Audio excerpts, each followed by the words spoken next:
ഗതാഗത നിയമലംഘനങ്ങൾ പിടികൂടാനുള്ള മോട്ടോർ വാഹന വകുപ്പിന്റെ 726 AI ക്യാമറകൾ വ്യാഴാഴ്ച മുതൽ മിഴി തുറക്കും. മൊബൈൽ ഫോൺ ഉപയോഗിച്ചുള്ള ഡ്രൈവിംഗ് മുതൽ സീറ്റ് ബെൽറ്റ് ധരിക്കാത്തതുവരെയുള്ള നിയമലംഘനങ്ങൾക്കാണ് പിഴയൊടുക്കേണ്ടി വരിക.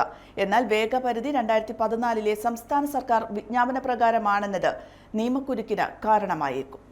ഗതാഗത നിയമങ്ങൾ പാലിച്ചില്ലെങ്കിൽ വലിയ വില തന്നെ നൽകേണ്ടി വരും. ഡ്രൈവിംഗിനിടെയുള്ള മൊബൈൽ ഫോൺ ഉപയോഗത്തിന് 2000, സീറ്റ് ബെൽറ്റ്, ഹെൽമറ്റ് ഉപയോഗിക്കാതിരുന്നാൽ 500 രൂപ, ഇരുചക്ര വാഹനങ്ങളിൽ 2-ൽ കൂടുതൽ പേർ യാത്ര ചെയ്താൽ 2000 രൂപ, അപകടകരമായ ഓവർടേക്കിംഗ് 2000 എന്നിങ്ങനെയാണ് പിഴ. 726 AI ക്യാമറകളിൽ 675 എണ്ണം ഹെൽമറ്റ്, സീറ്റ് ബെൽറ്റ് എന്നിവ ധരിക്കാത്തത്, ബൈക്കുകളിൽ 3 പേരുടെ യാത്ര, മൊബൈൽ ഫോൺ ഉപയോഗിച്ചുള്ള ഡ്രൈവിംഗ് തുടങ്ങിയവ മാത്രം കണ്ടെത്താനുള്ളതാണ്. രാത്രി യാത്രയിൽ പോലും സീറ്റ് ബെൽറ്റ് ധരിക്കാതെയാണ് യാത്രയെങ്കിലും ക്യാമറ വളരെ തെളിമയോടെ ഒപ്പിയെടുക്കും.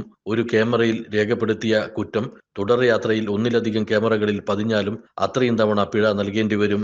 തുടർച്ചയായി മറികടക്കൽ, ഓവർ സ്പീഡ്, അനധികൃത പാർക്കിംഗ് തുടങ്ങിയവയ്ക്കെല്ലാം പിഴ അപ്പോൾ തന്നെ അടക്കേണ്ടി വരും. എന്നാൽ ദേശീയപാതകളിൽ ഉൾപ്പെടെ വേഗപരിധി വർദ്ധിപ്പിച്ചുകൊണ്ട് 2018 കേന്ദ്ര വിജ്ഞാപനം പുറപ്പെടുവിച്ചിട്ടുണ്ടെങ്കിലും AI ക്യാമറകൾ പിഴ ഈടാക്കുന്നത് 2014 സംസ്ഥാന വിജ്ഞാപന പ്രകാരമാണെന്നത് നിയമക്കുരുക്കാകും. News desk, Kannur 1. Our all-day dining Mattanur, Kerala.